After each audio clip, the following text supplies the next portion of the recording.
Welcome to Perspectives, Tony. It's a great pleasure to have be you here.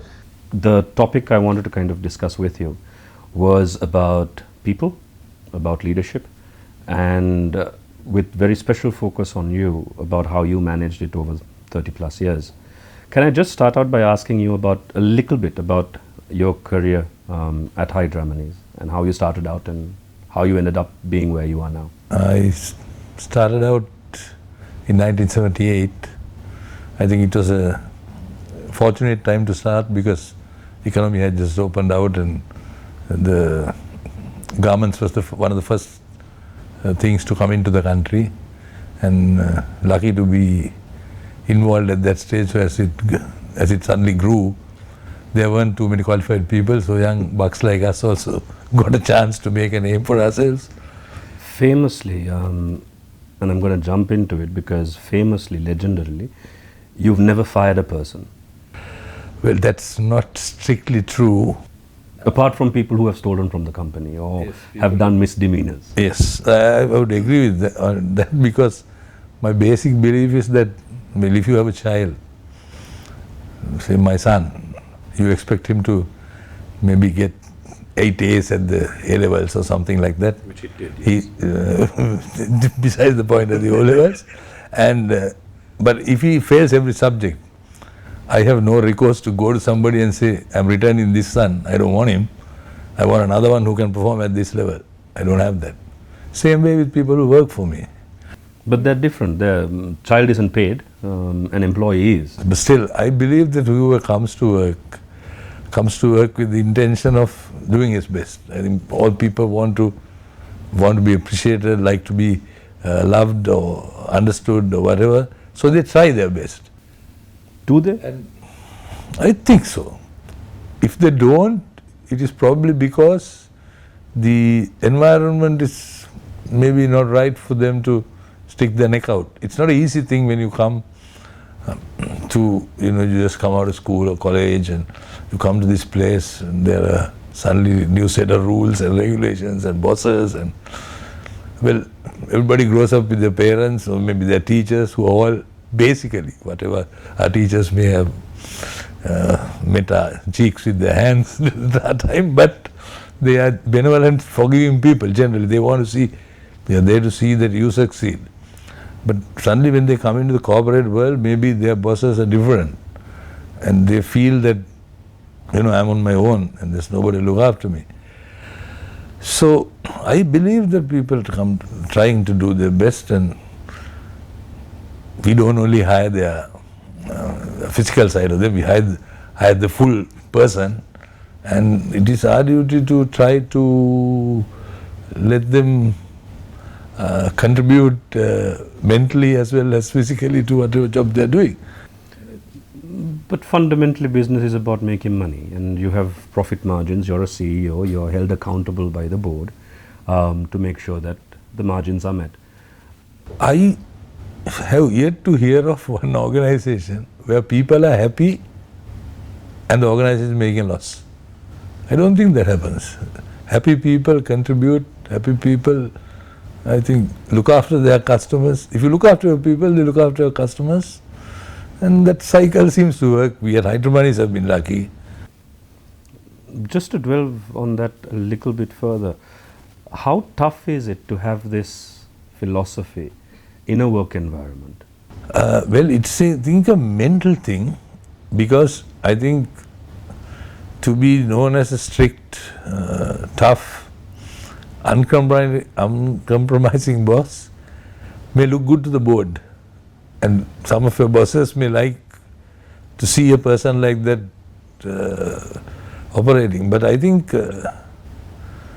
I believe that you work for your subordinates.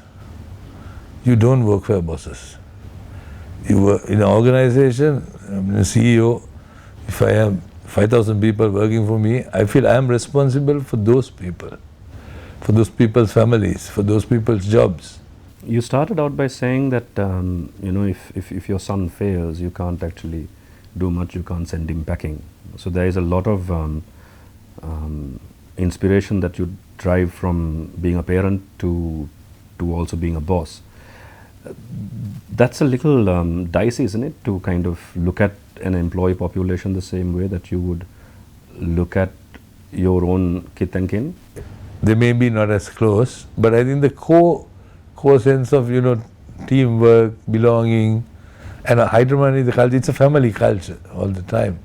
And a lot of us who came through a lot of hard times, in the 83 riots and 87 during the JP trouble and all, the then members of the board always, gave that impression. I can remember 83 July, we were burnt out. The company that I worked for at Temco was completely gutted, burnt out.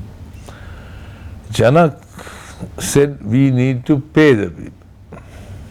So we didn't have records. I was production manager then, so it was not really my problem. But, my boss, we didn't have records, everything got burnt out. How do we pay?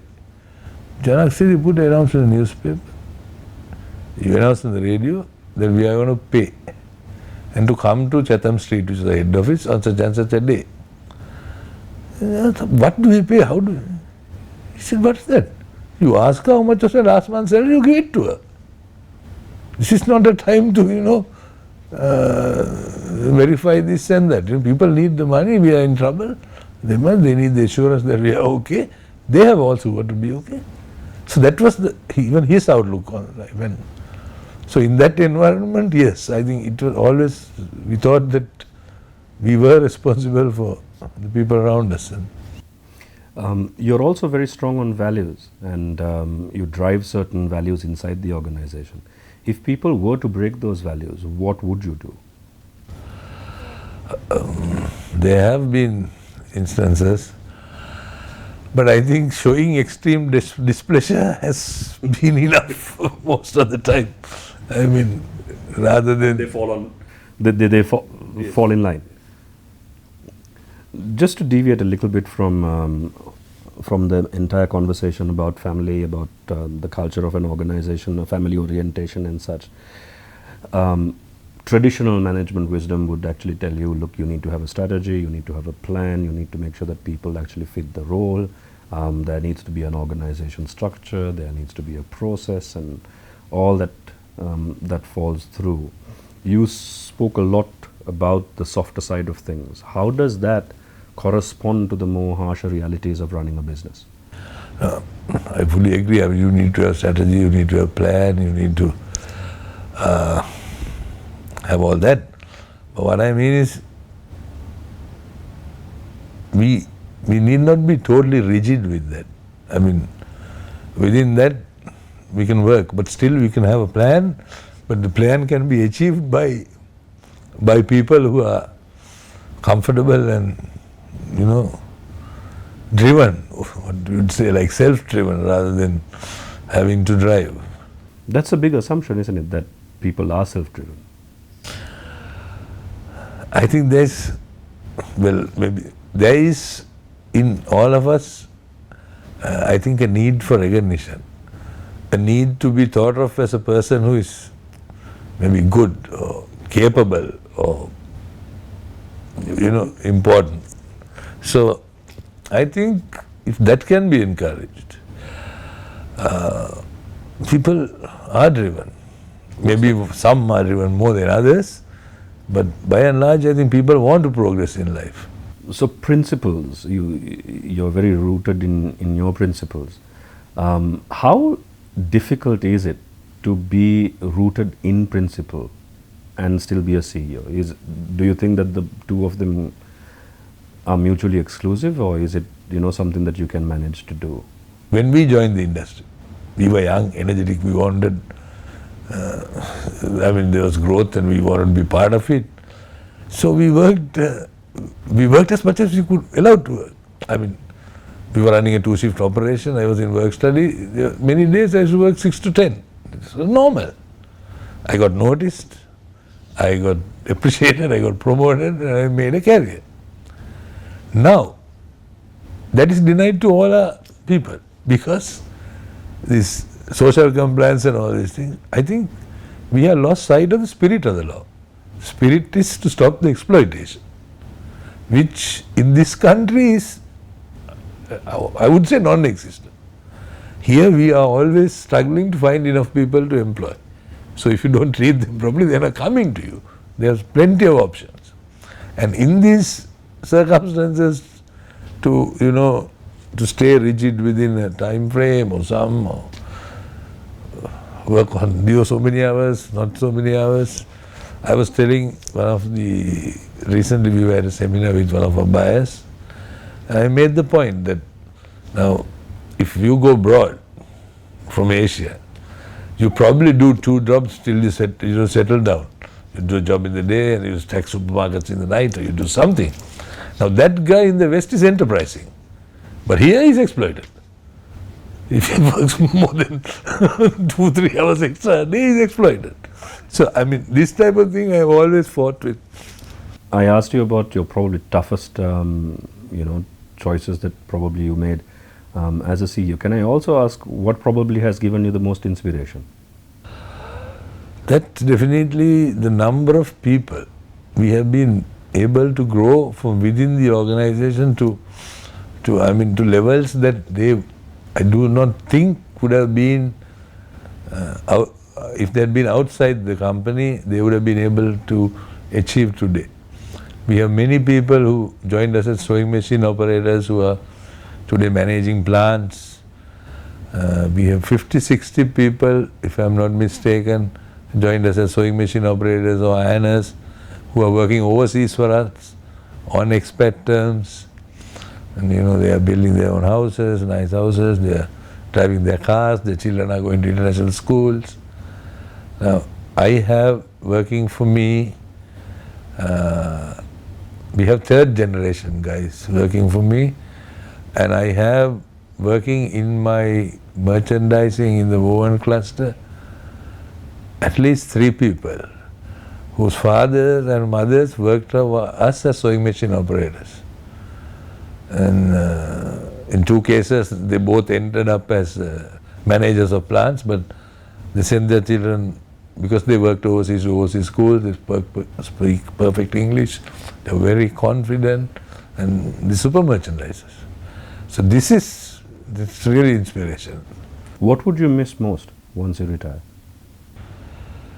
I miss the companionship, I think, and the occasional, challenging things, environment, but most of all I'll miss the relationships and the friendships. And Is friendship allowed at work? yes, I believe so. You can call it one other name, but what I mean is, many of them. Most of the time, we, especially in our part of the world, we do have a demarcation between a boss and a subordinate. We strive to say, look, we must draw that line and such. Friendship blurs this. Do you see that as a problem, or do you think it's pretty normal? I don't think it's a problem. As long as it's not exploited, I don't see it as a problem. But where does the fear stem from then?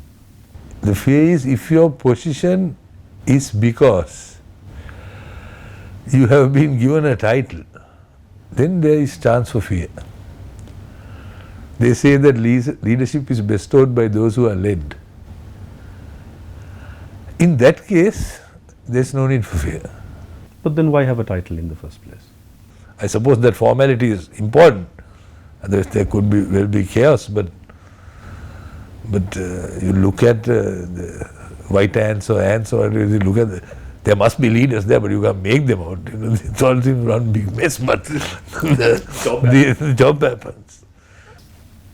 Leadership without a title is a little tough, as you said, when you don't have the full commitment and the respect that you need to have with your subordinates or with your team members. And when that happens, you do use authority. You have to. But you have, for a long time, I've known you, or have always gone and told the troops, use that as a last resort rather than a first resort, because you do need to earn that respect. Isn't that tough to do? It's not everyone who can actually inspire people and motivate people. But if you look at people who have really made a difference in this world, none of them really had titles. If you look at these people like Martin Luther King. Nobody appointed him the leader of the American movement, for equality. But he just did what he thought was right and people followed him. If you take Gandhi, Gandhi was not appointed as the leader of the Indian struggle for independence. He started in South Africa. But he did what he thought was right. I mean, neither did the Lord Buddha or Christ. Those people really made a difference. The title came much later, I suppose. But so I think if you see even in organizations, there are people who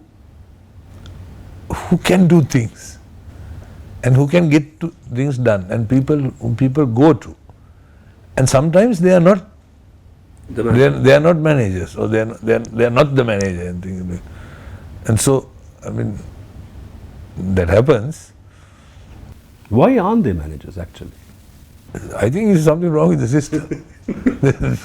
No, there is a serious issue with the system, and I think that is why a lot of militancy and unionism and things like that build up, because these capable people have no outlet for their capacities. So unless you recognize that and use the people to, as leaders of their troops, if you don't lead, somebody is going to mislead. So I mean, you have to give the guy a chance to lead. Hopefully, in your side of on your side of the fence, or whatever you call it. Long, illustrious career. Can I ask for some advice for young people who aspire to be CEOs? What should they look out for? Basically, I feel number one is you have to do what you think is right and damn the consequences. Because I suppose you have to be known as somebody who believes in what he's doing. I think that is important. And for career growth also, I always tell my people, we are not here to satisfy high demands. We are here to make this garment that will satisfy the customer. So our input, all decisions we make, must be related to that mindset. What your board thinks, what your boss thinks, that should be secondary. Your job, you're paid to produce a garment, get it out of the door. You must do that. Whether your boss is happy or not, that's a different issue. That's his perspective. What do? You must do your best. And I think I think attitude is, some people say 80%, I think even 90% of, if your attitude is to do what you think is best, think it's right for the organization or for your team or whatever, I think everything else will fall into place. A related area is on stress. It is a very, very stressful job. The industry is known for a very pressurized environment. How do you deal with that, given that all of what can go wrong is ultimately your fault? Yeah, and ultimately it goes wrong too. Exactly. So. Unfortunately, that's true. Stress, well, I don't think I'm all that very good at managing stress. I sometimes worry too much and this too much. Sometimes I stay up too late at night and things like that. But still, I think a lot of times stress builds up because you don't want to own up that it's beyond you or that you can't handle this or something. Sometimes if you can tell yourself or tell your colleague or something, shit man, I don't know what to do. And go to somebody else or ask for something or ask for help, that relieves it a hell of a lot. That's what I have found. When I was much younger and in production, I thought I was supposed to have all the answers. Aren't you? No, you're not. But as the boss, aren't you expected to have all the answers? Not really, but we think we should have. But I don't think you're supposed to have all the answers. I think people realize that, what I say is that even the good Lord didn't have all the answers, because he wouldn't have guys like us walking on this earth. So I don't think you can physically have all the answers. So, I mean, if we can own up to that and understand that and acknowledge the fact that this one I can't handle, or this one is beyond me and I need to get help or something, then that helps. At least the younger people, I think that is very important. To realize that very early, and you find that then it becomes much easier. And tell me an example about maybe one of the times when you couldn't find an answer. What do you do? Then you do your best and you maybe pray. I don't know. Do you? Yes, I do. I'm not a worldly person, but I do sometimes. And does it help? It helps. I don't know whether it helps with the result, but it helps with your mental well-being. And your peace of mind. Your peace of mind. The toughest business decision you ever made? It's a tough one. Business decision in the sense that like certain customers or certain labels to work for when they were very small and forming, when the units were small. And sometimes some in the team felt that it's not worth, but push some of them, and some of them have really worked, like work for companies like Lucky Brand, True Religion, when the numbers were just 200 pieces per PO or 300 pieces per PO. And we decided to support them and lost money in the first 2-3 years, but they've done well and we've been okay. Qualifications or experience? What would you look for in a person? Attitude first. Attitude first. I think qualifications are important because it trains the mind, although I don't have any, but experience too. But I think attitude is number one. Even I ran some ads some years ago saying hiring attitude. We had superb response, and the tagline was hire for attitude, train for whatever. Is there anything that you haven't told the bosses and done and told them afterwards? A lot. Why? Because like in the army, it's easier to get forgiveness than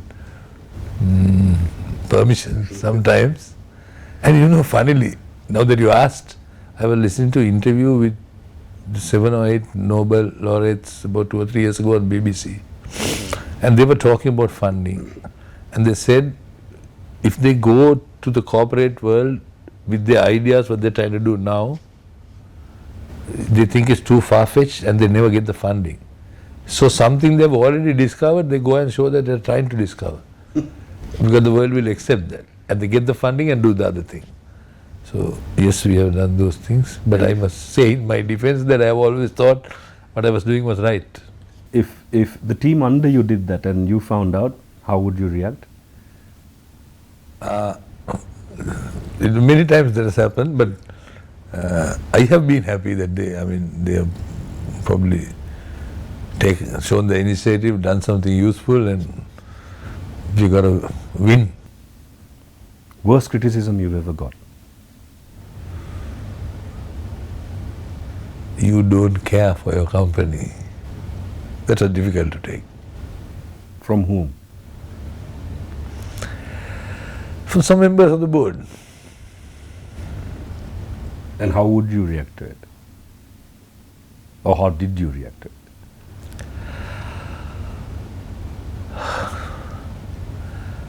Once when I was very young, I got very angry, but I think I reacted best then. I told my boss, also Janak, I said, this is my only source of income. I have no other source. Unlike you, who is the head of so many different companies, you don't care about this bloody company alone, you can live anyway. So don't ever say that to me again. And I must say he never said it to me again, but some of the others have. The best compliment you've got? I have heard one of my bosses on the phone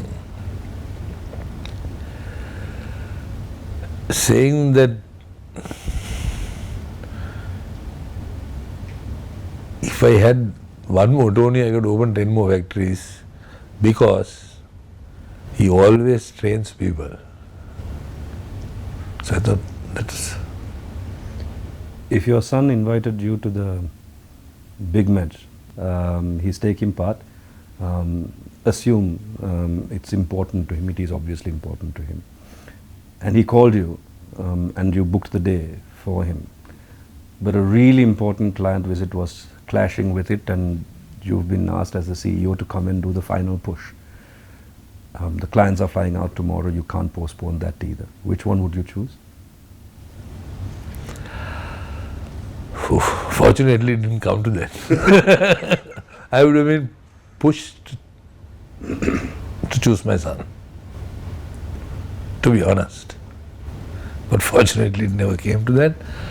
And I must always say that all whom I worked with, from the board members or whatever, I said they had this family thing, they would have always covered.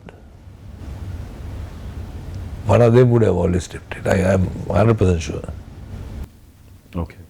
Money or career a salary increment or a career advancement, which would you generally choose? Career. Why? Once you, I suppose, once you can manage, money becomes less important, I think. Happiness, sense of achievement, and so, I'm not saying money is not important, but I think your personal happiness, your sense of achievement, your sense of doing something, I think is a little more important than purely money. What would you want the legacy of Tony Nadaraja to be inside Hydra Minis? I would like to be known as somebody who encouraged people to grow and who created an environment where people were able to perform and grow. And if you could have one simple statement to tell the bosses, what would it be? On your parting day, if you were to have one last statement to say. I don't know, but maybe something like, I have always felt that sometimes we undervalue our people. And I think some of my bosses suffer from the same ailment. As long as they're with us, they're not good enough.